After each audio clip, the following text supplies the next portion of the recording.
안녕하세요. 가을이면입니다. 오늘은 행복에 대해서 이야기해 보겠습니다. 행복. 인간은 행복해질 수 있는가? 이 물음에 대해서 가장 먼저 할 일은 행복에 대한 정의입니다. 단어를 국어사전에서 찾아봤어요. 표준국어 대사전에는 행복은 복된 좋은 운수, 생활에서 충분한 만족과 기쁨을 느껴서 흐뭇함 또는 그러한 상태라고 기술되어 있습니다. 무언가 와닿는다고 할 수는 없네요. 정의하기 어려운 단어 같습니다. 그래서 개인적인 생각을 적어보겠습니다. 유의어 그리고 반대어를 보면 비교 또는 대조를 통해서 그 단어의 뜻을 좀 더 잘 이해할 수 있는 경우가 있겠죠. 행복과 유사한 범주 안에 드는 단어로 쾌락을 한번 생각해 봤습니다. 이 둘은 어떻게 다른가요? 제 생각으로 쾌락은 상대적으로 일시적인 즐거움 또는 육체적 만족 상태를, 행복은 상대적으로 지속적인 즐거움, 정신적 만족 상태를 말하는 게 아닐까 생각해 봤습니다. 사전이나 제 생각 말고 혹시 다른 곳에 행복에 대한 정의가 있지 않을까 하고 찾아봤는데요. 제가 참 좋아하는 책 밀란 쿤데라의 참을 수 없는 존재의 가벼움에 행복에 대한 기술이 있습니다. 인간의 시간은 원형으로 돌지 않고 직선으로 나아간다. 행복은 반복의 욕구이기에 인간이 행복해질 수 없다는 것도 이런 이유 때문이다. 자, 직접적인 정의만 적어보겠습니다. 행복, 반복의 소망. 논의를 진행하기 위해서 두 가지 도구를 살펴보고 진행하려 합니다. 첫 번째는 3단노법입니다. 소크라테스는 사람이다. 사람은 죽는다. 따라서 소크라테스는 죽는다. 가장 대표적인 3단노법의 예시죠. 첫 번째가 대전제, 두 번째가 소전제, 마지막 줄이 결론입니다.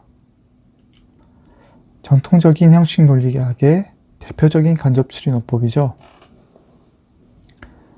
자, 이번에는 간단하게 구조를 살펴보면 A는 B다가 대전제, B는 C다가 소전제, 그러므로 A는 C다가 결론입니다. 제가 제 첫 영상에서 말로 표현하면 철학, 수식으로 표현하면 수학이라는 말씀을 드렸습니다. 수식으로 한번 적어볼까요? 대전제는 이렇게 쓸 수 있고요. 소전제는 이렇게, 그러므로 결론은 이렇게 쓸 수 있을 겁니다. 가시적으로 확인해 볼까요? 대전제는 이렇게 될 거고, 소전제는 이렇게, 그러니까 결론이 이렇게 날 겁니다. 대전제와 소전제로부터 결론이 맞는 걸 알 수 있겠죠? 자, 3단노법에서 대전제와 소전제가 참이면 결론은 참이 됩니다. 자, 두 번째 도구, 명제에 대해서 이야기해 보겠습니다. 하나의 명제, P는 Q이다에는 역, 그리고 이, 대우 면제가 있겠죠. 자, 명제는 P는 Q이다. 자, 이거는 역과 이와 대우는 이렇게 표시할 수 있습니다. 아까 그 예시를 가져와 볼까요? 소크라테스는 사람이다는 역과 이와 대우는 이렇게 쓸 수 있을 겁니다. 자, 이 기호를 좀 넓게 펼쳐 적었는데요. 이 명제 간의 관계를 한번 볼게요. 자, 역은 P와 Q가 바뀌어 있죠. 수평 관계가 역관계가 됩니다. 이는 양쪽이 전부 부정이 들어가 있죠. 수직 관계가 이 관계입니다.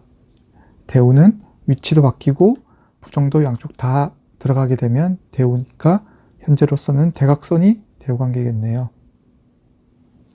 잘 살펴보면 역의 관계가 하나 더 있습니다.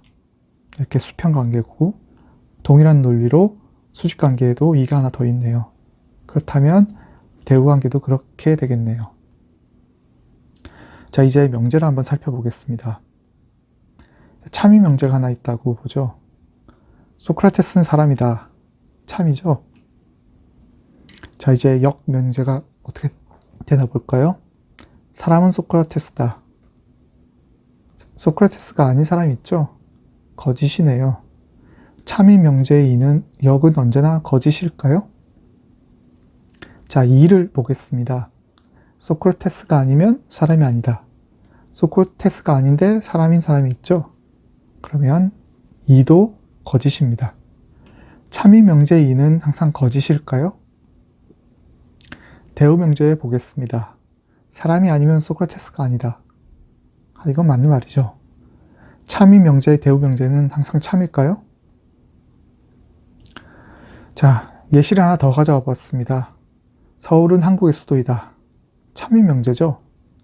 자, 이것의 역과 이의 대우는 이렇게 될 겁니다.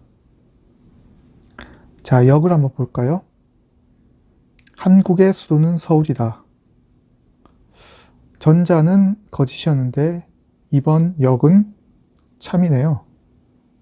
그러니까 참이 명제의 역은 참인지 거짓인지 결정할 수 없을 겁니다. 자, 이를 한번 볼까요? 서울이 아니면 한국의 수도가 아니다. 이건 참이네요. 왼쪽은 거짓인데 오른쪽은 참. 그러니까 참인 명제의 이도 참인지 거짓인지 결론 낼 수 없을 것 같습니다.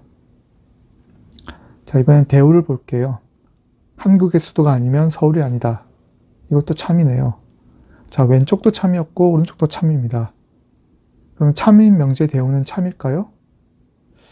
우연의 일치일까요? 아니면 제가 바늘을 찾지 못한 걸까요? 참인 명제의 대우는 참이 맞습니다. 자, 이게 맞다는 내용에 대한 설명이나 증명은 다음에 아마 이야기할 기회가 있을 테니 이번엔 결과만 알고 넘어가겠습니다. 참인 명제의 대우 명제는 참입니다. 자, 이제 3단 논법을 시작해 보겠습니다. 우선 아까 고전문학에서의 내용을 가져와 볼게요. 자, 대전제는 인간의 시간은 원형으로 돌지 않고 직선으로 나아간다. 이죠. 자, 조금 의역해 보겠습니다. 그러면 논리의 비약이 있을 수 있겠네요. 인간의 시간은 반복이 아니다 정도로 한번 바꿔봤습니다. 소존제는 어떻게 됐죠? 행복은 반복의 욕구이다 라고 되어 있었고요. 자, 약간 의역을 하면서 이 명제의 대우를 적어 보겠습니다. 반복되지 않으면 행복이 아니다. 조금 더 바꿔볼까요? 반복이 아니면 행복이 아니다 라고요. 자, 그러면 대전제와 소전제로부터 결론을 낼 수 있겠네요. 인간의 시간은 행복이 아니다 라고요. 자, 이번에는 좀 다른 방법으로 접근해 보겠습니다. 고전문학에서는 소점제만 가져와 볼게요. 반복이 아니면 행복이 아니다까지 했었는데 여기다 조금 더 바꿔서 반복할 수 없으면 행복할 수 없다로 한번 써봤습니다. 자, 이건 참이라고 하고 진행해 볼게요. 자, 대전제로는 제 생각을 하나 적어 보겠습니다. 인간은 지루해한다. 참인가요? 거짓인가요? 인간은 지루해하나요? 자, 이 명제를 한번 살펴보겠습니다. 한 가지 개념에 대해서 먼저 생각해 볼 텐데요. 자, 즐거움은 형이사학적 개념인가요? 네, 우리는 그렇게 배웠습니다.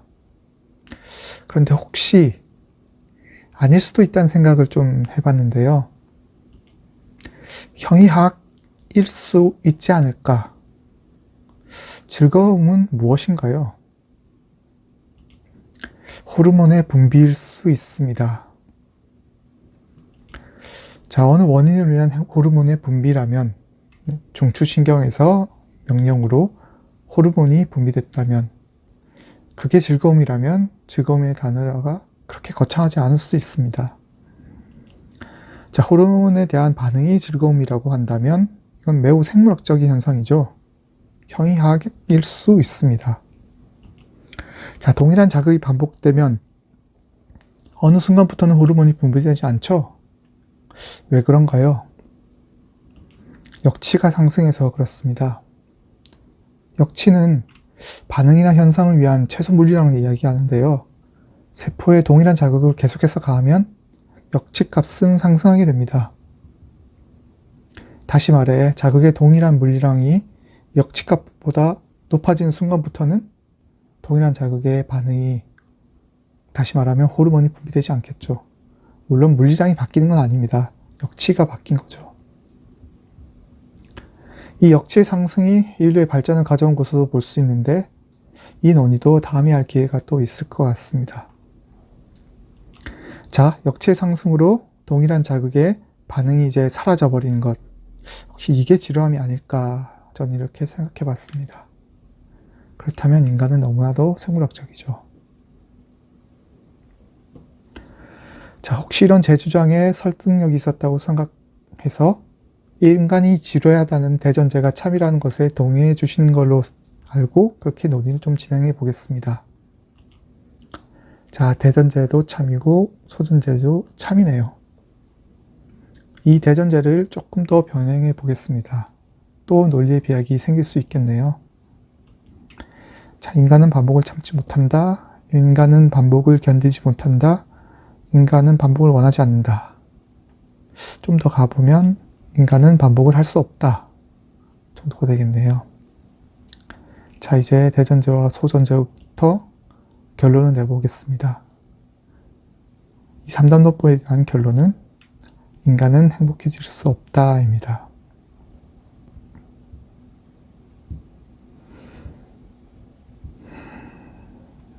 결론이 너무 안타깝네요. 부정하고 싶을 정도로. 네, 그러기 위해서는 대전제나 소전제를 보장해야 되는데 그냥 비워두겠습니다. 행복이라는 결과가 삶의 목적이 되기보다는 행복을 찾는 과정이 그것이어야 될 것 같습니다. 지난해 여러 가지로 제 개인적으로도 너무 힘든 한 해였습니다. 괜찮아질 수 있을까 했었는데 또 이렇게 살아가고 있습니다. 망각은 신이 주신 선물이죠. 혹시나 잊지 못하더라도 계속해서 살아갈 수 있을 겁니다. 행복해질 수 있을 거라는 희망을 가지고 행복을 찾는 여정을 계속해 나가려 합니다. 긴 이야기 들어주셔서 감사합니다. 또 뵙겠습니다.